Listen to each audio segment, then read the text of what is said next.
বেলার অজান্তে বেলার চোখের কোণে পানি জমে গেছে। সাজের এই অবস্থা দেখে সে সাজের শিথিল নামিয়ে এনে সাজের গলায় একটা গভীর চুমু দেয়, আর তারপরে কোনো দিকে না তাকিয়েই ছুটে ওয়াশরুমে ঢুকে যায়। বেলা যদি একবার ঘাড় ঘুরিয়ে দেখতো তাহলে দেখতে পেত সাজের হাসি মুখটা, যে এই মুহূর্তে মুচকি হেসে তার ওই ছোটার দৃশ্যটা দেখছে। বেলার নড়ে উঠতে সাজের ঘুম ভেঙে গেছিল, কিন্তু তবুও সে বেলার রিয়াকশন দেখার জন্য ঘুমের ভান করেছিল। বেলার কামড়ে দেওয়াতে ব্যথা পেলেও খুশি হয়েছিল আরো বেশি, কারণ এর বাহানায় তবুও তো বেলার ঠোঁটের ছোঁয়া পেল। সুইট হার্ট, তুমি আমার থেকে ভাগতে থাকো আর আমি তোমাকে নিজের কাছে নিয়ে আসতে থাকি, একদম কাছে, যেখানে থেকে পালাতেও পারবে না। আমি জানি আমার জন্য তোমার ফিলিংস আছে, কিন্তু সেটা তোমার অভিমানের নিচে জমা পড়ে আছে। তবে তুমি চিন্তা করো না, সেটাও আমি হাসিল করেই ছাড়বো। সাজ মুচকি হেসে নিজের গলায় বেলার কামড় দেওয়ার জায়গায় আঙ্গুল বোলাতে বোলাতে বলে ওঠে, এবার আমি দেখি আপনার ভালোবাসা কোথায় থাকে, মিস্টার গোমরামুখ হুতুম প্যাঁচা ইমরান হাশমি সাজ রওশন। বাঁকা এসে বলে ওঠে, এবার দেখব কিভাবে সহ্য করেন আমার টর্চারগুলো। আমিও তো দেখি মিস্টার গোমরামুখ আপনি আমার অত্যাচার কিভাবে সহ্য করেন। খুব না, খালি আমার ওপর অধিকার ফলানো, কথায় কথায় খালি চুমু খেতে দৌড়ান। এবার দেখব আপনার এই সো কল্ড ভালোবাসা কতদিন থাকে, কতক্ষণ থাকে। ভালোবাসাও না জানালা দিয়ে পালিয়ে যায়। আজ থেকে শুরু হবে আপনার ওপর টর্চার। আপনার ধৈর্য ক্ষমতা আর আপনার ভালোবাসার পরীক্ষা শুরু। এবার আমিও দেখি আপনি আমাকে কতটা ভালোবাসেন, আর আমার জন্য কি কি সহ্য করতে পারেন, কত ভালোবাসার জোর আপনার। বলেই একটা তাচ্ছিল্যপূর্ণ হাসি দেয়। আপনাকে টাইট দিতে যদি না পেরেছি তো আমার নামও বেলা সাজ রওশন নয়, না বেলা খান। বলে বেলা নিজের হাতে থাকা খাবারের ডিশগুলো নিয়ে টেবিলে রাখতে থাকে। গুড মর্নিং মিষ্টি ভাবি। সারা বেলাকে পেছন থেকে জড়িয়ে নিয়ে বলে ওঠে, গুড মর্নিং ভাবি। শারিফ পেছন থেকে এসে বলে ওঠে, গুড মর্নিং। এবার চটপট খেতে বসে যাও দেখি, খাবার ঠান্ডা হয়ে যাচ্ছে। বেলা ওদের তাড়া দিয়ে বলে ওঠে। Good morning everyone. পেছন থেকে সাজ নিজের ফোনের দিকে চেয়ে থেকে টেবিলের দিকে আস্তে আস্তে বলে ওঠে, ওই যে এলেন গোমরামুখ হুতুম প্যাঁচা। বেলা নিজের মনে বিড়বিড় করে বলে ওঠে, ভাই তোমার গলায় কি হয়েছে? সারা বলে ওঠে। জঙ্গলি বিড়ি কেটেছে। সাজ একবার বেলার অস্বস্তি ভরা মুখের দিকে চেয়ে আবার ফোনের দিকে তাকিয়ে বাঁকা হেসে বলে ওঠে, সকাল সকাল চলে বিল্লি কোথা পেলে? সারা কিছুটা বিস্ময় নিয়ে বলে ওঠে, তোকে না বুঝলেও হবে, তুই খেতে থাক। শারিফ সারার মাথায় মেরে বলে ওঠে, তাই না ভাবি? বলে ফিচেল হেসে ওঠে। শারিফ বেলার কোনো কথা না বলে সবাইকে খাবার সার্ভ করে থেকে শেষে সাজের জন্য স্পেশালভাবে বানানো ডিশ সাজকে দেয়। বেলা বাঁকা হেসে মনে মনে বলে ওঠে, খাও খাও মিস্টার গোমরামুখ হুতুম প্যাঁচা ইমরান হাশমি সাজ রওশন, এটা মুখে দিলেই আপনার হাওয়া টাইট হয়ে যাবে। বেলা নিজেও বসে পড়ে, কিন্তু ওর নিজের খাওয়ার দিকে কোনো মন নেই। কোনা চোখে শুধু সাজেকেই দেখতে ব্যস্ত। সাজের খাওয়ার মুখে দেওয়ার অপেক্ষায় আছে বেলা। মিষ্টি ভাবি, খাওয়ার জাস্ট ওয়াও হয়েছে। আমার তো প্রচুর ভালো লেগেছে, প্রচুর ভালো লেগেছে। সাজ করে বলে ওঠে, পোহাটা সেই হয়েছে, আর এই আপ্পামটাও দারুণ বানিয়েছ। শারিফও খেতে খেতে বলে ওঠে। বেলা কোনো কথা না বলে শুধু একটু মুচকি হেসে পাশে তাকাতেই দেখে সাজ ফোন রেখে খাবার মুখে দিচ্ছে। বেলাও উৎসাহ নিয়ে দেখতে থাকে, কিন্তু বেলার চিন্তাভাবনায় পানি ঢেলে দিয়ে চুপচাপ খেতে থাকে সাজ। এদিকে বেলা শুধু একবার খাবারের প্লেটে আর একবার সাজের মুখের দিকে তাকিয়ে থাকে। খাবারটা সত্যি অনেক ডিলিশিয়াস হয়েছে, ঘরবাড়ি। সাজ মুচকি হেসে বলে ওঠে, কিন্তু এদিকে বেলা সেদিকে হুঁশ নেই। সে অসহায় হয়ে তাকিয়ে আছে সাজের দিকে। তার বানানো ঝাল ভরা খাবারটা কেমন করে বিনা বাধায় তৃপ্তি নিয়ে খাচ্ছে সাজ, এটা ভেবে পাচ্ছে না বেলা। সে তো সাজকে কষ্ট দিতে চেয়েছিল, তাহলে এখন সে কেন কষ্ট পাচ্ছে? সাজও ওই লাল হয়ে যাওয়া চোখ মুখ আর কান দেখে বেলার যেন বুকের মধ্যে ক্ষত বিক্ষত হয়ে যাচ্ছে। তার চোখের কোণের পানি চলে আসে। বেলা সাজের খাবারের প্লেট টেনে নিয়ে গেলে সাজ বাধা দেয়। এদিকে বেলা চোখ দিয়ে পানি নিয়ে তাকিয়ে আছে। সাজ এই অবস্থা সহ্য করতে না পেরে উঠে রুমে যায়। আর এক মুহূর্ত যদি সে সাজের সামনে থাকে তো সে আবার সাজের ভালোবাসায় ওই গভীর নীল চোখের মায়ায় পড়ে যাবে। বেলা রুমে এসে বিছানায় বসে পড়ে। তার চোখ দিয়ে পানি গড়িয়ে পড়ছে। আজকে সাজকে কষ্ট দিতে গিয়ে নিজেই কষ্ট পাচ্ছে। কেন কেন আমার এত কষ্ট হচ্ছে কেন? আমি তোকে ঘৃণা করি, তাহলে আমার কেন এত কষ্ট হচ্ছে? কেন বুকের মধ্যে রক্তপাত হচ্ছে? না, আমাকে দুর্বল হলে চলবে না, কিছুতেই না। আমি কিছুতে আবার এক ভুল করতে পারি না, কখনো না। আমি তোমাকে ঘৃণা করি, আমি ঘৃণা করি। বলে চোখ মুছে উঠে দাঁড়ায় বেলা। ওয়াশরুমে গিয়ে নিজের চোখে মুখে পানি দিয়ে বেরোতে হঠাৎ টান খেয়ে দেওয়ালের সাথে দাঁড়িয়ে যায়। হঠাৎ এমন আচমকা হওয়াতে বেলা একটু চমকে ওঠে। সামনে তাকাতে দেখে সাজ দাঁড়িয়ে আছে। তার চোখ মুখ পুরো লাল হয়ে আছে। বেলা কিছু বলবে তার আগেই তার ঠোঁট জোড়া বন্ধ হয়ে যায়। সাজ বেলার ঠোঁট নিজের ঠোঁটের মাঝে নিয়ে নেয়। বেলা প্রথমে একটু হকচকিয়ে গেলেও চুপ করে দাঁড়িয়ে থাকে। না, সাজকে বাধা দিচ্ছে না আজ আর, না নিজে কোনো রেসপন্স করছে সাজের আদরে। বেলা চোখ বন্ধ করে আছে, তার চোখ দিয়ে 2 ফোঁটা পানি গড়িয়ে পড়ে। এদিকে সাজ তার নিজের কাজে ব্যস্ত। সে এখন বেলার রসালো ঠোঁটের মাঝে মেতে আছে। নিজের ভেতরে সব ঝালটুকু মিটিয়ে নিচ্ছে বেলার মিষ্টি ঠোঁট দিয়ে। শ্বাস ফুলে আসতেই বেলার ঠোঁট থেকে মুখ তুলে বেলার কপালে নিজের কপাল ঠেকিয়ে রাখে সাজ। তুমি আমার ভালোবাসার পরীক্ষা নিতে থাকো আর আমিও তোমার কাছে পরীক্ষা দিতে থাকি। সাজ মুচকি হেসে বলে ওঠে, শুধু ঝাল কেন, তুমি যদি বিষও দিতে তাহলে আমি সেটা চোখ বন্ধ করে অমৃত মনে করে খেয়ে নেব। তোমার হাতে মরতেও কপুল আমি। সাজ মুচকি হেসে বলে ওঠে, তোমার নেশার কাছে এগুলো কিচ্ছু না। তোমার আসক্তিতে পাগল হয়েছে আমি, অতিরিক্তভাবে ডুবে আছি। এই নেশা আসক্তি ভরা ভালোবাসা থেকে বেরোনো আমার পক্ষে সম্ভব নয়। একমাত্র মৃত্যু পারে তোমার আসক্তি ভরা ভালোবাসা থেকে আমাকে মুক্ত করতে। বলেই সাজা আবারও মুখ নিচু করে বেলার ঠোঁটে আলতো চুমু খায়। বেলা, মেরি জান বেলা। নিচে থেকে চিৎকার আসতেই বেলা চমকে গিয়ে চোখ তুলে আবার সাজের দিকে দেখে নিয়ে বাঁশ কেটে রুম থেকে বেরিয়ে যায়। সাজের মুচকি হেসে বেলার পেছন পেছন বেরিয়ে যায়। এদিকে নিচে শুভ দৃষ্টি চলছে। যদিও এর এক তরফ থেকে বেদ মুগ্ধ দৃষ্টিতে চেয়ে আছে সারার দিকে, যে এই মুহূর্তে তার দিকে বারবার কোনা চোখে তাকিয়ে দেখছে আর মুচকি মুচকি হাসছে। বাকি দাঁড়িয়ে থাকা সবাই মিটমিট করে হাসছে।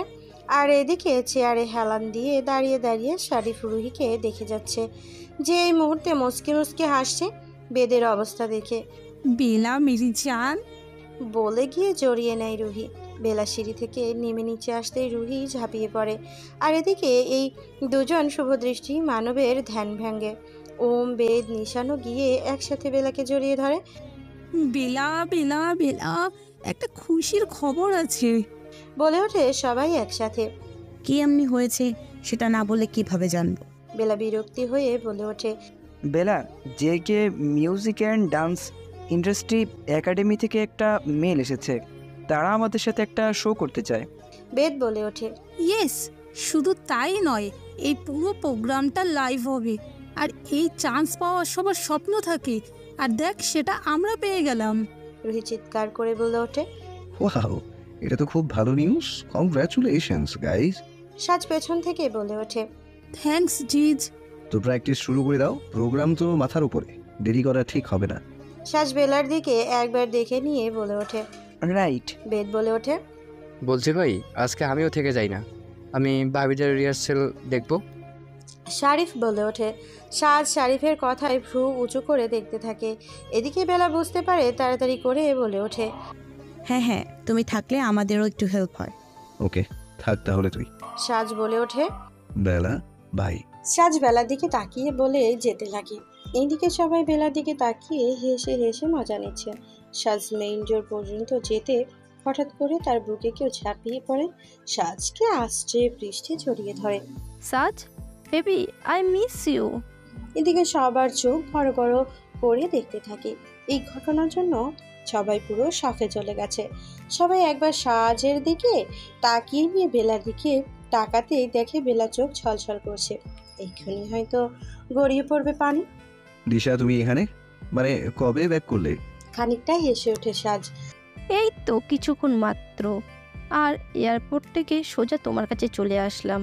দিশা হেসে 2 হাত দিয়ে সাজের গলা জড়িয়ে রেখে বলে, আই মিস ইউ বেব। সাজকে জড়িয়ে এর বুকে মাথা দিয়ে বলে ওঠে দিশা। ওকে ওকে। সাজ হেসে বলে ওঠে। এদিকে বেলার চোখ দিয়ে পানি গড়িয়ে পড়ছে। বেদ, নিশান, ওম, রুহি অসহায় মুখে বেলার দিকে তাকিয়ে আছে। এদিকে সারা আর শরীফ বেলার চোখের পানি দেখে অবাক হয়ে যায়। মিষ্টি ভাবি, কি হয়েছে তোমার? তোমার চোখে পানি কেন?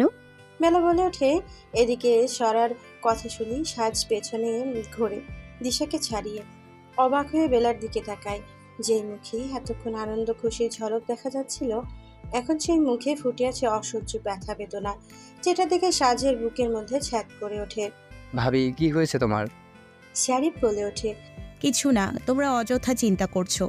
আসলে আমার হাতে চিলি পাউডার গুঁড়ো লেগেছিল, আর সেটা ভুল করে চোখে লেগে গেছে। বেলা মুখে হাসি রেখা ফুটিয়ে তুলে বলে ওঠে। বেলা, আর ইউ ওকে? দেখে কাজ করবে তো, এত কেয়ারলেস কেন তুমি? সাজবেলার দিকে আসতে আসতে বলে ওঠে। সাজবেলার কাছে এসে হাত দিয়ে বেলাকে ধরতে গেলে বেলা সরে দাঁড়ায়। বেদ, নিশান, ওম, রুহি চল, আমাদের প্র্যাকটিস দেরি হয়ে যাচ্ছে। বেলা একটা তাচ্ছিল্য ভরা হাসি দিয়ে সাজের দিকে না তাকিয়ে বলে ওঠে।